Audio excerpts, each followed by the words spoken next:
یعنی کہ ہسٹورک تاریخی- مسٹیک جی بالکل تاریخی غلطی. جس کو انڈو کریں گے، تاریخی غلطی ہے. یہی اسٹیٹمنٹ جو ہے وہ بھگوت آر ایس ایس کی طرف سے آتی ہے، یہی اسٹیٹمنٹ بی جے پی کے دیگر لیڈرز کی طرف سے آتی ہے. آپ کی اسٹیٹ اس وقت رسپانس دیتی ہے. جو پی ڈی ایم آنورڈز ہم نے دیکھا ہے، اور خاص طور پہ یہ جو اسحاق ڈار صاحب نے آنے کے بعد خواجہ آصف صاحب جس قسم کی وہ رکھی ہے، آپ مجھے بتائیں کہ اس بیان کے اوپر تو آپ بیان دے رہے ہیں. جی جس دن آپ نے 24 مارچ کو، 7 تاریخ کو یہ بیان آیا نا، جی. 6-7 تاریخ کو، 24 مارچ کو جس وقت آپ نے لندن میں بیٹھ کر بھارت کے ساتھ یونیلیٹرلی تجارت کھولنے کا اندیا دیا تھا کہ ہم سنجیدگی سے اس معاملے پہ غور کریں گے، اس سے اگلے دن انڈین فارن منسٹر سبرامنیم جے شنکر نے سنگاپور میں بیٹھ کر پاکستان کو ٹیررزم کی انڈسٹری قرار دیا تھا، اسمبلی لائن آف ٹیررزم قرار دیا تھا. آپ نے کسی ایک سطح کے اوپر حکومت سے سنا کہ انہوں نے اس کا ریسپانس دیا؟ بالکل بھی نہیں دیا نا. اس سے اگلے دن یہی راج ناتھ سنگھ پروگرام آپ کی عدالت، آپ کی عوام کی عدالت جو ان کا پروگرام ہے بڑا فیمس، جی جی جی اس میں بیٹھ کر اس نے تبصرہ کیا تھا کہ پاکستان میں جو حالات ہوئے ہیں، وہاں جو حالات ہوئے ہیں پچھلے 2 سال میں، اچھا وہ پاکستان کے پولیٹیکل ٹرموائل کی بات کر رہے تھے، تو جو پاکستان، وہ کہتے ہیں پاکستان آکوپائڈ کشمیر، جس طرح ہم کہتے ہیں نا انڈین آکوپائڈ کشمیر، انہوں نے اس کو پی او کے کہہ کے ہمارا جو آزاد کشمیر کا حصہ ہے، انہوں نے کہا کہ ہمیں اب وہاں جانے کی، گھسنے کی اور اٹیک کرنے کی ضرورت نہیں ہے، وہاں کے لوگ بہت جلد ہمارے ساتھ خود شامل ہونے کا کہہ دیں گے. کیا آپ نے کوئی بے چینی دیکھی شہباز شریف سے لے کر نیچے ہمارے دفتر خارجہ تک کہ کسی ایک سطح کے اوپر اس کے اوپر کوئی بیان آیا ہو، اسٹیٹمنٹ آئی ہو؟ نہیں آئی. کیا آپ نے جس وقت انڈیا اور پاکستان کے درمیان، آپ کو پتہ نا کہ آبی تنازع کتنا بڑا ہے جی، اور یہ خبریں چلی کہ راوی جو ہے اس کا پانی بند ہو گیا، وچ مینز کہ in due course of time Lahore میں واٹر لیول جو آپ کا ہارٹ آف پاکستان جس کو آپ کہتے ہیں کہ پاکستان کا دل ہے، تو پاکستان کے دل کے ساتھ جو کچھ ہو رہا ہے وہاں پر ایک تو انوائرمنٹل ہیزرڈ جو آپ کا اسموک کی صورتحال ہے، وہ بھی انڈیا کی وجہ سے، ڈرٹیسٹ سٹی آف، ٹھیک ہے. اس کے بعد جو وہاں پر پانی، اب واٹر لیول نیچے چلا جائے گا.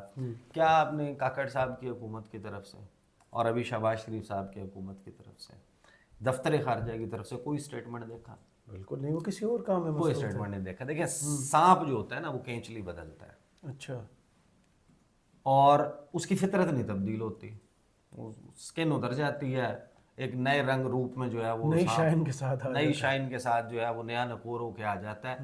انڈین گورنمنٹ کی پالیسی کانسٹنٹ رہی ہے، نریندر مودی جب سے بنے اس میں کوئی تبدیلی نہیں، بالکل ایسے ہی، صرف اس کے آپٹکس چینج ہوتے ہیں، بلکہ زیادہ سخت ہوئی ہے ماضی، ٹیکٹکس چینج ہوتے ہیں. جی، اور انہوں نے بہت تسلسل کے ساتھ ایک ہی وہ رکھا ہوا ہے. 2016 میں انہوں نے ختم کیا تھا یہ جو سارک، 9 نومبر کو یا 8 نومبر کو پاکستان میں ہونی تھی سارک سربراہ اجلاس، اس کو انہوں نے کینسل کر دیا تھا. انہوں نے کہا کہ انوائرمنٹ کنڈیوسو نہیں ہے، حالات سازگار نہیں ہیں، دہشت گردی کی وجہ سے، دہشت گردی کے الزامات لگائے. افغانستان نے اس کا ساتھ دیا، وہاں پر ظاہر ہے کہ جو گورنمنٹ تھی اس میں بڑا انویسٹ کیا تھا، کرزئی، پھر اس کے بعد اشرف غنی، کانسٹنٹلی وہ ان کا ساتھ دیتے رہے. دیگر ممالک نے اس کی ہاں میں ہاں ملائی، اور انڈیا نے سکسیسفلی آپ کا سارک پروسیس جو ہے اس کو اسکٹل کر دیا.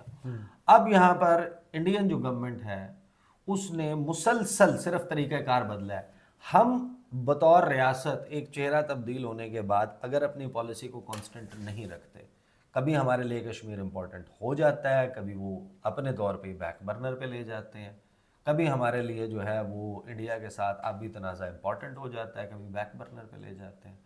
یعنی آپ ڈیسائیڈ کر لینا کہ آپ نے انڈیا کے ساتھ کن ٹرمز کے اوپر بات کرنی ہے.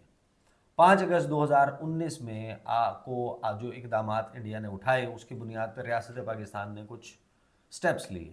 وہ سٹیپس کیا تھے؟ آپ نے ان کے ساتھ ٹریڈ ٹائز جو ہیں وہ منقطع کی، آپ نے سفارتی تعلقات بھی محدود کر لیے. جی، اپنا ہائی کمشنر آپ نے وہاں تعینات نہیں کیا، ان کے ہائی کمشنر کو کہا کہ بساریہ صاحب آپ جا سکتے ہیں.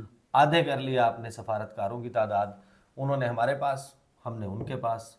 اور آپ نے کچھ شرائط رکھی تھی ریاست نے کہ اس بنیاد کے اوپر اب آگے بڑھیں گے، تو آپ ان کو یونیلیٹرلی کیسے جو ہے یک طرفہ طور پہ، جب وہاں سے ریسیپروسٹی نہیں ہو رہی ہے، ادھر سے کوئی جیسچر نہیں ہے، تو آپ کس طریقے سے کر رہے ہیں؟ پہلا سوال تو یہ. دوسری بات یہ کہ جو یہ گفتگو کی ہے نا اس کے اوپر ہمارے وزیر دفاع صاحب نے، جی کیونکہ ان کے کاؤنٹر پارٹ ہے نا، انہوں نے جواب دیا. سنیں، ہم نے بھارتیوں کا پائلٹ خیرات میں واپس کیا تھا، راج ناتھ نے الیکشن کی وجہ سے بڑھ کے ماری. وہ بندے مارنے کی بات کر رہے ہیں. نہیں، آپ میری بات سنیں نا. خواجہ صاحب ہمیں راج ناتھ سنگھ نے کس مجبوری کے تحت بیان دیا، وہ یہ وضاحت دے رہے ہیں. وہ وضاحت دینے کے مطلب یہ ہے you are not P R O to Indian defence minister. Explain آپ آ کے کر رہے ہیں کیوں بھائی؟ کہ آپ ہمیں یہ مت بتائیں کہ انہوں نے کس وجہ سے یہ بیان دیا، وہ ان کی وضاحت کیوں دے رہے ہیں کہ کیا ہم اس کو سیریس نہ لیں؟ وہ پاکستان کے بننے کو اتہاسک غلطی کہیں، 20 وہ بندوں کا constantly کہیں. پاکستان کے حوالے سے یہ پالیسی رکھیں، اور مارنے کے حوالے سے دیکھیں یہ گارڈین کی سٹوری تھی. جی انہوں نے گارڈین نے 2 دن پہلے 3 دن پہلے انہوں نے ایک سٹوری لگائی اور اس میں انہوں نے کوٹ کیا پاکستان کے اور انڈیا کے انٹیلیجنس آپریٹیوز کو، جی انہوں نے دعویٰ کیا کہ ہماری بات ہوئی ہے پاکستانی اور انڈین انٹیلیجنس آپریٹیوز سے، جنہوں نے یہ ڈائیولج کیا یا یہ بتایا ہے کہ انڈیا پاکستان میں کلنگز میں ملوث ہے، صحیح. اور اس کے لیے اپنے جو سلیپر سیلز ہیں ان کو استعمال کر رہے ہیں. اس کے ثبوت ہمارے پاس موجود ہیں. اس حوالے سے ایک پریس کانفرنس کی تھی سائرس قاضی صاحب، بالکل ایسی فارن سیکٹری نے، بالکل ایسی ہے، اور انہوں نے سارے ثبوت رکھے تھے، اور اس کے حوالے سے ثبوت اور وہ چیزیں سامنے رکھی تھیں. اب فائنانسنگ کے انڈین سارے سائڈ ثبوت نے اس کو کنفرم کر دیا، اب انہوں نے کنفرم کر دیا. اب آپ بتائیں کہ آپ نے کوئی ہیسٹ دیکھی ہے اس گورنمنٹ اس میں؟ وقت ورلڈ کمیونٹی میں اینٹی انڈیا یہ تھا کہ دوسرے ملکوں میں جا کے یہ اپنے شہریوں کو قتل کر رہے ہیں جو ناپسند ہے. کینیڈا میں دیکھ لیں، امریکہ میں دیکھ لیں، پوری کیمپین سرکاری اب انہوں نے اس کے اوپر کوئی بیان نہیں دیا. اب خواجہ آصف صاحب کیا کہتے ہیں؟ وزیر دفاع، جیو نیوز کی خبر ہے جناب، وزیر دفاع خواجہ آصف نے بھارت کو بیان بازی میں محتاط رہنے کا مشورہ دے دیا. وہ کہہ رہے ہیں ہم مانیں گے آپ مشورہ دے رہے ہیں. جی جیو نیوز سے گفتگو کرتے ہوئے خواجہ آصف نے کہا کہ راج ناتھ الیکشن مہم کی وجہ سے بڑھ کے مار رہے ہیں. بھائی انہوں نے بڑھ کے مارنی ہے، اس سے پہلے بھی ماری ہوئی ہے، جی اور انہوں نے جب بڑھ کے مارنا شروع کی تھی آپ نے جواب ہی نہیں دیا. تو انہوں نے کہا کہ نہیں ابھی مزہ نہیں آیا، تکلیف نہیں ہو، اور مارو تاکہ جو ہے وہ ہم اپنی میڈیا میں پوائنٹ سکورنگ جاری رکھ سکیں.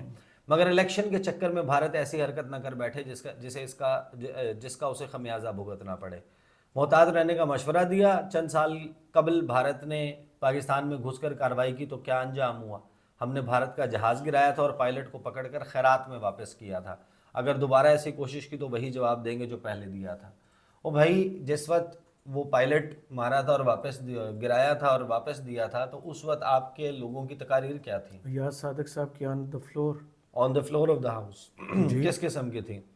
اچھا، پھر وزیر دفاع کا کہنا تھا کہ بھارت ہمسایہ ممالک کے ذریعے پاکستان میں دہشت گردوں کی سرپرستی کرتا ہے. بھارت میں اتنی جرت نہیں کہ براہ راست حملہ کرے. اور پھر پاکستان کے دفتر خارجہ نے اس حوالے سے جو پاکستان کا سٹینڈرڈ موقف ہے وہ سامنے رکھا. اب یہ مجھے ایک بات بتا دیں کہ کوئی اس کی وجہ سمجھ آتی ہے آپ کو کہ انڈیا کے ساتھ آپ نے یونیلیٹرلی یہ سب کچھ کیوں کیا؟ ایک اس کی بنیادی وجہ جو میں نے کچھ لوگوں سے بات ہوئی کہ ان کی کیا انڈرسٹینڈنگ ہے، وہ یہ کہتے ہیں کہ ہمیں پیسوں کی ضرورت ہے اور ویسٹ جو ہے وہ اور گلف کنگڈمز وہ اب یہ چاہتی ہیں کہ پاکستان اور انڈیا کے درمیان جو ہے وہ پاکستان بہت زیادہ ہارڈ لائن والی پوزیشن نہ لے. کیوں؟ وہ انڈیا کو فیسیلیٹیٹ کرنا چاہتے ہیں نا جی، کیونکہ انڈیا جو ہے وہ اینٹی چائنا گیمز کر رہا ہے. انڈیا کو وہ پریشر نہیں چاہتے کہ مشرقی بارڈر پہ ہو اور کوئی ایسی سچویشن ہو جہاں پر ان کے فوجوں کی توجہ جو ہے وہ یہاں پہ بھی مرکوز ہو. وہ بڑے کنسنٹریشن کے ساتھ، بڑے توجہ کے ساتھ اپنے لائن آف ایکچوئل کنٹرول پہ چائنا کو وہ اپنی روٹیاں پکاندے رہن ٹائم. ہاں کہ کو وہ کریں اور آپ یہاں سے ان کو پریشر نہ کریں. آپ کی جتنی بھی مجبوری ہو، دیکھیں پاکستان کے حوالے سے یہ اگر کوئی اس قسم کی بہت بڑا شفٹ آنا ہے تو اس کے لیے یہ تھا کہ 8 فروری سے پہلے اپنے منشور میں وہ ڈال دیتے، عوام سے اس کی بنیاد کے اوپر ووٹ لیتے، کرتے نا پھر اس کے اوپر کیمپین. خبر پھر ظاہر ہے کہ پھر بہت ساری ایسی چیزیں جن کے اوپر شاید ابھی اس وقت گفتگو اس طریقے سے کرنا مناسب بھی نہیں ہوگا، لیکن میاں صاحب جو ہے ان کا ایک خاص پوائنٹ آف ویو ہے انڈیا کے حوالے سے. وہ انہوں نے ٹرائی کیا تھا 2013 آنورڈس بھی، جی جس سے وہ پرائم منسٹر بنے تھے. اس نے وہ رزلٹ ییلڈ نہیں کیے جو وہ یہ سمجھتے تھے کہ ہوگا. انڈیا کے ساتھ اگر آپ نے ظاہر ہے کو ایگزسٹ تو کرنا ہے، لیکن اس کے لیے یہ طریقہ کار کہ آپ چاپلوسی کریں، آپ خوش آمدی کریں، آپ جو ہے جناب بالکل ان کے سامنے لیٹ جائیں، یہ کسی بھی گورنمنٹ کو جو ہے وہ سوٹ نہیں کرتا. لیکن اب ظاہر ہے کہ میاں صاحب اور ان کی حکومت سے کوئی اس سے زیادہ اس کی توقع بھی نہیں ہے. انہوں نے یہی کرنا تھا جو انہوں نے کیا. انڈیا نے اسی طرح کا اسٹیٹمنٹ دینا تھا اور یہ موقع بدقسمتی سے ہم نے خود فراہم کیا ہے. اور ہمارے فارن منسٹر جو ہیں وہ بالکل غائب. ہاں بالکل. اور فارن منسٹر صاحب کا آپ دیکھ لینا، وہ انہوں نے باقاعدہ لندن میں بیٹھ کے اس قسم کا بیان دے دیا تھا. انہوں نے کوئی بریفنگ نہیں لی تھی کیا؟ اب اس بیان سے پیچھے ہٹ جاتے، اتنا کہہ سکتے تھے کہ اب وہ پلان ختم ہے کیونکہ آپ نے یہ بیان دیا، اب ہماری طرف سے یہ سخت بیان ہے. البتہ میں آپ کو یہ بتا دوں کہ جو ہمارے ہاں جو انفارمڈ سرکلز ہیں نا، ان کے مطابق انڈیا جو ہے وہ الیکشنز تک جو ہے وہ اس قسم کی بیان بازی رکھے گا. الیکشنز کے بعد جو ہے ایک سافٹ قسم کا جو ہے وہ معاملات تھوڑا سا پہلے نیچے ہوں گے، ٹیپر ڈاؤن ہوں گے، پھر ہماری طرف سے بھی کوئی تھوڑا سا اور ہوگا، اور پھر شاید معاملہ بات چیت کے لیے کھل جائے اور کوئی ڈائلاگ وغیرہ کی طرف جائے. صحیح. بہت شکریہ عیسیٰ نقوی آپ کے تجزیے کا. کمنٹ باکس میں ضرور بتائیے گا ویڈیو آپ کو کیسی لگی. اجازت دیجیے. اللہ حافظ.